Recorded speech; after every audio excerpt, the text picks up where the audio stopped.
স্বাগত খেলাযোগে আপনাদের সাথে আছি আমি ফাইম রহমান। 2023 ওয়ানডে বিশ্বকাপে টাইগারদের হতাশ করেছিল ডাচরা। এবার বাংলাদেশের সামনে দুইটা বড় পরীক্ষা, এশিয়া কাপ আর বিশ্বকাপ। টাইগারদের আত্মবিশ্বাস নড়বড়ে করবে না তো ওরা। 3 ম্যাচে টি-20 সিরিজ খেলতে সিলেট পৌঁছেছে নেদারল্যান্ডস ক্রিকেট দল। সিলেট থেকে নাহিয়ান বিন জসিমের পাঠানো রিপোর্ট। 11 বছর পর নেদারল্যান্ডস বাংলাদেশে। ডাচদের বাংলায় পা রাখা যতটা না ফোকাসে, তার চেয়ে বেশি রায়ান কুকের। রায়ান কুক টাইগারদের সাবেক উস্তাদ, ছিলেন সাকিব তামিমদের ফিল্ডিং কোচ হিসেবে, আর বর্তমানে হেড কোচ ডাচদের। বাংলাদেশের শক্তি দুর্বলতা সবটাই এই প্রোটিয়া কোচের বেশ ভালো জানা। তাই আপাতত নেদারল্যান্ডসের চেয়ে রায়ান কুকই বাংলাদেশ দলের জন্য হতে পারে সবচেয়ে বড় ভাবনা। এই রায়ান কুক কিন্তু বাংলাদেশকে তিক্ত একটা অভিজ্ঞতা দিয়েছিলেন 2023 বিশ্বকাপে কলকাতার ইডেন গার্ডেন্সে। নিশ্চয়ই মনে আছে সেই দুঃসহ স্মৃতিটুকু। সাকিব আল হাসানের নেতৃত্বে বাংলাদেশ যখন ওই বিশ্বকাপে ভালো কিছু করার স্বপ্ন দেখছিল, তখন এই ডাচদের বিপক্ষে হারটা রীতিমতো বাংলাদেশের ক্রিকেটটাকে নড়বড়ে করে দিয়েছিল, শঙ্কা জাগিয়েছিল। বাংলাদেশ মাত্র 142 রানে অল আউট হয়ে গিয়েছিল নেদারল্যান্ডসের বিপক্ষে। ডাচদের হেড কোচ হিসেবে ছিলেন বাংলাদেশেরই সাবেক ফিল্ডিং কোচ রায়ান কুক। একই সঙ্গে দুজন ক্রিকেটার আছেন যারা ওই ম্যাচে দুর্দান্ত পারফর্ম করেছিলেন। সেই স্কট এডওয়ার্ডস, যিনি কিনা নেদারল্যান্ডসের ক্যাপ্টেন, তিনি এবারে সিরিজেও বাংলাদেশে এসেছেন। পাশাপাশি পল ভ্যান ম্যাকেরিন, যিনি কিনা ওই ম্যাচটাতে 4টা উইকেট নিয়েছিলেন। সুতরাং বোঝাই যাচ্ছে এই তিনজন বাংলাদেশের জন্য কিন্তু একটা বড় আতঙ্কের নাম হতে পারে। যদিও ফরম্যাটটা ভিন্ন, বাংলাদেশ টি-20 ক্রিকেটে খেলতে নামবে, তবে এই তিনজনকে নিঃসন্দেহে বাংলাদেশ মনে রেখেছে। এবং সিলেট ইন্টারন্যাশনাল ক্রিকেট স্টেডিয়ামে টি-20 সিরিজটাতে যখন বাংলাদেশ নামবে, তখন তারা কিন্তু এশিয়া কাপের প্রস্তুতিটা নেওয়ার জন্যই নামবে। নেদারল্যান্ডসকে বাংলাদেশ খাটো করে দেখার একদমই সুযোগ নেই, যেটা ইতিমধ্যেই দলের ক্রিকেটাররা বলেছেন। কারণ টি-20 ফরম্যাটে যে কোনো দলকেই আসলে দিন শেষে চ্যালেঞ্জ জানাতে পারে। নেদারল্যান্ডস একেবারেই নির্ভর হয়ে খেলবে। তারা টি-20 বিশ্বকাপের প্রস্তুতিটা নিতে চায় এই সিলেট ইন্টারন্যাশনাল ক্রিকেট স্টেডিয়ামে বাংলাদেশের বিপক্ষে। কারণ 2026 যে টি-20 বিশ্বকাপটা, সেটা কিন্তু ভারত এবং শ্রীলঙ্কার মাটিতে হবে। সো সব কিছু বিবেচনা করলে বাংলাদেশের কন্ডিশনের সঙ্গে মিলে যায়, যার কারণে নেদারল্যান্ডসের হেড কোচ রায়ান কুক ক্রিকেটারদেরকে ওই বিশ্বকাপের জন্য প্রস্তুত করতেই কিন্তু আসলে বাংলাদেশে নিয়ে এসেছেন। এবং তারা আসলে খেলাটা এনজয় করতে চায়, কোনো ধরনের প্রেশার নিতে চায় না। অন্যদিকে বাংলাদেশের জন্য কিন্তু কিছুটা হলেও প্রেশার, কারণ নেদারল্যান্ডসের বিপক্ষে যদি কোনো কারণে বাংলাদেশের পা পিছলে যায়, তাহলে কিন্তু এশিয়া কাপের আগে আত্মবিশ্বাসটা একেবারেই তলানিতে ঠেকবে। রায়ান কুক তার দলবল নিয়ে এসেছেন। এখানকার যেই মিডিয়ার হাইপ, সেটা বোঝাচ্ছেন। এখানকার যে উইকেট, সেটা বোঝাতে চাইবেন, বা এখানকার উইকেটের সঙ্গে তারা মানিয়ে নিতে চাইবেন। একটাই কারণ, 2026 বিশ্বকাপে তারা ভালো করতে চায়। Nahiyan Bin Jasim, 71, Sylhet international cricket stadium, Sylhet. নিজের জন্য না, সোহান খেলতে চান দলের জন্য। লম্বা সময় পর পাওয়া সুযোগ চান না হেলায় হারাতে। সাইফ হাসানও একই স্বপ্ন নিয়ে সিলেটে যোগ দিয়েছেন দলের সঙ্গে। এই দুই ক্রিকেটারের জন্য নেদারল্যান্ড সিরিজ কঠিন এক পরীক্ষাই হবে।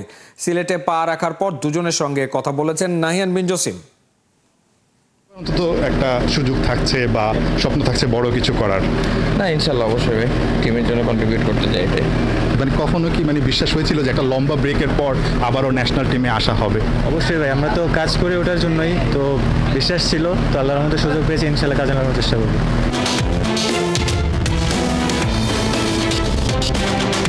অস্ট্রেলিয়ার ডারউইন থেকে ঢাকা থেকে সিলেট, লম্বা পথ পাড়ি দিয়ে নুরুল হাসান সোহান এবং সাইফ হাসান দুজনে এসেছেন এই চায়ের দেশে। খুব স্বাভাবিকভাবেই তাদের যাত্রাটা যতটা না লম্বা ছিল, তার চেয়ে বেশি লম্বা ছিল ন্যাশনাল টিমে তাদের ফেরত আসার যেই জার্নিটা, সেটা। সাইফ হাসান সেই 2021 বিশ্বকাপের পরে টি-20 দলে জায়গা পেয়েছিলেন। 4 বছর পর আবারও ডাক এসেছে। আর নুরুল হাসান সোহান সেই 2022 যে অস্ট্রেলিয়া বিশ্বকাপ, অ্যাডিলেডে ইন্ডিয়ার বিপক্ষে টান উত্তেজনার ম্যাচ, অল্পের জন্য শেষ পর্যন্ত ম্যাচটা জেতাতে পারেননি। সেই আক্ষেপটা কিন্তু তার এখনও আছে। সেই আক্ষেপটা ঘোচানোর জন্য নতুন করে জাতীয় দলে তিনি আবারও ফিরেছেন। সিলেটে এসেছেন নেদারল্যান্ডসের বিপক্ষে যেই 3 ম্যাচের টি-20 সিরিজ, সেই সিরিজটা দিয়েই এশিয়া কাপ এবং বিশ্বকাপের দলে ভালো করে নিজের জায়গাটা পাকাপোক্ত করে নিতে চাইবেন। দুজনের স্বপ্নের কথাটা ঠিক সিলেটে পা রাখার পরই জানার চেষ্টা করেছিলাম। 2022 সালে অ্যাডিলেডে মানে খুব ক্লোজ একটা ম্যাচ জেতাতে পারেননি, তার 3 বছর পর আবার টি-20 দলে। নিশ্চয়ই এবার অন্তত একটা সুযোগ থাকছে বা স্বপ্ন থাকছে বড় কিছু করার। না, ইনশাল্লাহ অবশ্যই ভাই, টিমের জন্য কন্ট্রিবিউট করতে চাই। এটাই ব্যক্তিগত লক্ষ্য নাই কোনো, আমার টিম লক্ষ্য ভাই, ব্যক্তিগত লক্ষ্য কোথাও করতে চাই না। অলমোস্ট 4 বছর, মানে জার্নিটা আসলে কেমন ছিল, মানে এতদিন দলের বাইরে থাকার? জার্নি তো ভাই এটা আপস অ্যান্ড ডাউনস থাকে, এখন ইনশাল্লাহ আসছে, ইনশাল্লাহ সুযোগ পেলে কাজে লাগানোর চেষ্টা করবো। এশিয়া কাপ আছে সামনে, নেদারল্যান্ড সিরিজটা তার আগে নিশ্চয়ই বড় একটা প্রস্তুতির মঞ্চ। হ্যাঁ অবশ্যই চেষ্টা থাকবে আমাদের প্রিপারেশনটা ভালো করে নেওয়ার। লাস্ট আমাদের এই সিরিজটা অনেক ইম্পর্টেন্ট আমাদের জন্য, সো আমরা যদি আমাদের প্রিপারেশনটা 100% নিয়ে এসে ইনশাল্লাহ ভালো রেজাল্ট। ছোট্ট একটা প্রশ্ন, মানে কখনো কি মানে বিশ্বাস হয়েছিল যে একটা লম্বা ব্রেকের পর আবারও ন্যাশনাল টিমে আসা হবে? অবশ্যই ভাই, আমরা তো কাজ করে ওঠার জন্যই, তো বিশ্বাস ছিল, তো আল্লাহর মধ্যে সুযোগ পেয়েছি, ইনশাল্লাহ কাজে লাগানোর চেষ্টা করবো। অস্ট্রেলিয়ার ডারউইনে টপ এন্ড টি-20 সিরিজে সাইফ এবং নুরুল হাসান সোহান দুজনের পারফরমেন্সটা যে একদম টি-20 বান্ধব ছিল সেটা কিন্তু বলা যাবে না। সাইফ হাসান 6 ম্যাচে 132 রান করেছেন 121 স্ট্রাইক রেটে, নুরুল হাসান সোহান 6 ম্যাচে 113 স্ট্রাইক রেটে ব্যাট করেছেন। ম্যাচ সিচুয়েশন বা ম্যাচের অবস্থা অনুযায়ী হয়তোবা এর চাইতে ভালো করার সুযোগ থাকলেও করতে পারেনি। তবে জাতীয় দলে টিকে থাকতে হলে, জাতীয় দলে নিজের অবস্থানটা পাকাপোক্ত করতে হলে নিজেদের পারফরমেন্সটাকে যে আরও বেশি শানিত করতে হবে সেটা কিন্তু এই দুজন খুব ভালো মতোই জানেন। নিঃসন্দেহে সিলেট ইন্টারন্যাশনাল ক্রিকেট স্টেডিয়ামে যদি দুজন সুযোগ পান একাদশে, তাদের সেই জায়গাটা পাকাপোক্ত করার জন্য যা যা করার দরকার সবটাই তারা করবেন।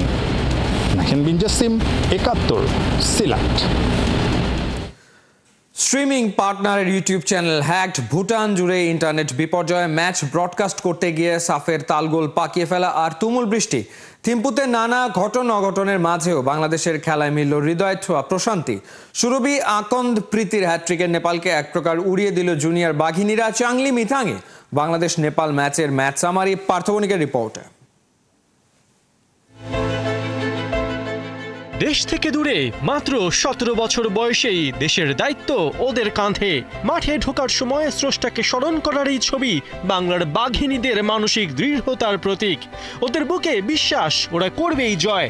কিন্তু অদ্ভুত বিষয়, বাংলাদেশ নেপাল ম্যাচের শুরুর এই সুন্দর মুহূর্তই দেখতে পারেননি দর্শকরা। অফিসিয়াল স্ট্রিমিং পার্টনারের ইউটিউব চ্যানেল হ্যাক হওয়া আর ভুটান জুড়ে ইন্টারনেট বিপর্যয়ে ম্যাচের 25 মিনিট পর স্ট্রিমিং শুরু করে সাফ। অবশ্য খেলার উত্তেজনা মিস হলেও গোল একটাও মিস হয়নি দর্শকদের।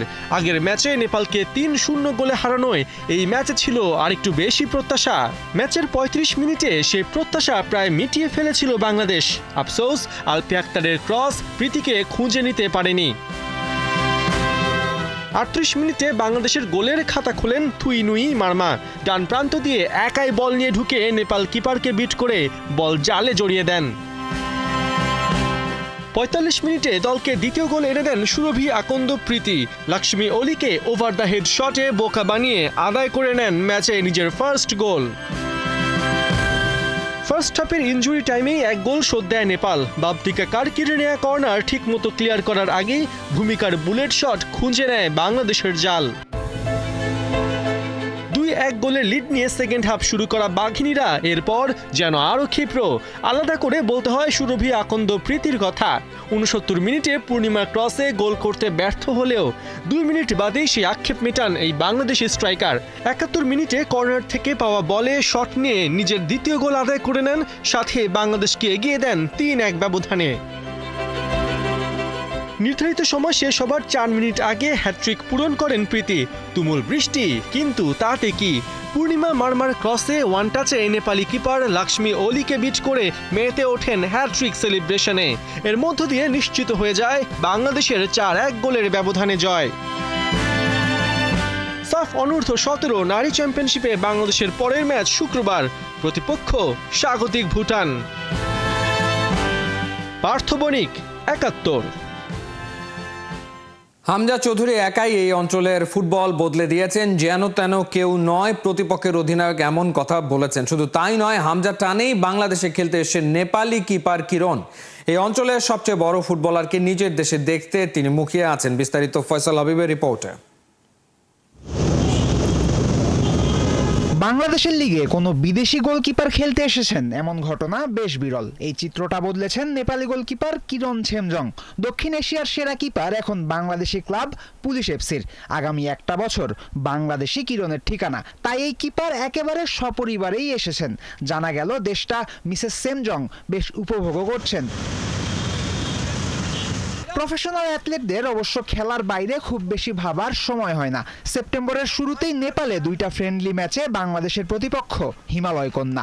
আসন্ন 2 ম্যাচ নিয়ে কিরণের মাঝে এখন থেকেই উত্তেজনা। হামজাকে নিজ দেশে দেখতে ওর তর সইছে না। আমরা দুই দল যখনই একে অপরের বিপক্ষে খেলি সেটা প্রতিদ্বন্দ্বিতাপূর্ণ হয়। আমাদের আগের ম্যাচও কম্পিটিটিভ হয়েছে, আগামী 2 ম্যাচও তাই হবে। বিশেষ করে আমাদের মাতৃভূমিতে হামজাকে খেলতে দেখতে চাই আমি। দক্ষিণ এশিয়ার সবচেয়ে বড় নাম হামজা, ওর প্রোফাইল অনেক বড় এবং নেপালের মানুষজন ওকে খেলতে দেখতে মুখিয়ে আছে। জাতীয় দলের হয়ে 108টা ম্যাচ খেলেছেন কিরণ। খেলেছেন ভারত, নেপাল, মালদ্বীপের লিগে।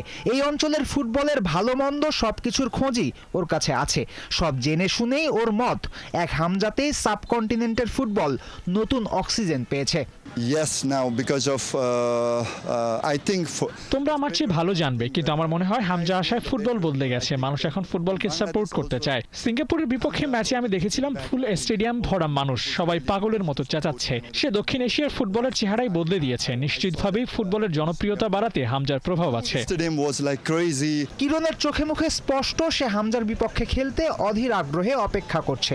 কিন্তু সেপ্টেম্বরের 2 ম্যাচে হামজার অংশগ্রহণ নিয়ে ধোঁয়াশা আছে। তবে ধরুন হামজা খেলছেন নেপালের বিপক্ষে, টাই ব্রেকারে শট নিচ্ছেন কিরণের সামনে, তখন কি হবে?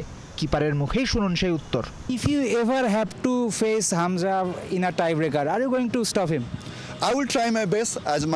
আমি আমার সেরাটা দিয়ে চেষ্টা করব ওর পেনাল্টি আটকানোর। যদি আমি হামজার পেনাল্টি আটকাতে পারি সেটা হবে আমার জীবনের সেরা সেভ। বড় প্লেয়ার পেনাল্টির মতো একটা বিষয়, যদি আমি আটকাতে পারি সেটা আমার আজীবন স্মৃতিতে থাকবে।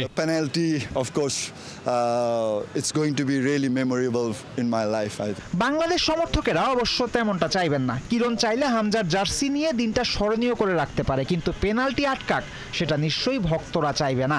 অবশ্য সবকিছুর আগে অপেক্ষা দেখার হামজাকে বহনকারী কোনো বিমান নেপালে আসে কিনা। ফয়সাল হাবিব, ৭১।